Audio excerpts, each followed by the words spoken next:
Hello, my friends. Can you believe it? I don't know what happened here, but 2024 is gone. Like, wait a minute.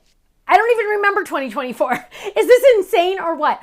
It's like we must be having fun, right? Because time is flying. Guess what? 2025 is right around the corner. It is right here.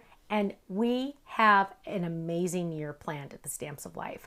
Ken and I sat down and had our year-end meeting, and next year is probably going to be our best yet. I can really feel it because so many awesome things are going to happen.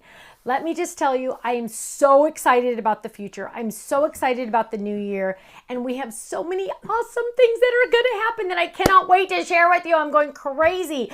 Do you know how hard it is for me not to say things? Ugh, it's crazy, but I want to wish you a very, very, very happy new year from all of us at the Stamps of Life to you. Are you ready for the best year yet? Here it comes, 2025. It's even a special number, 2025.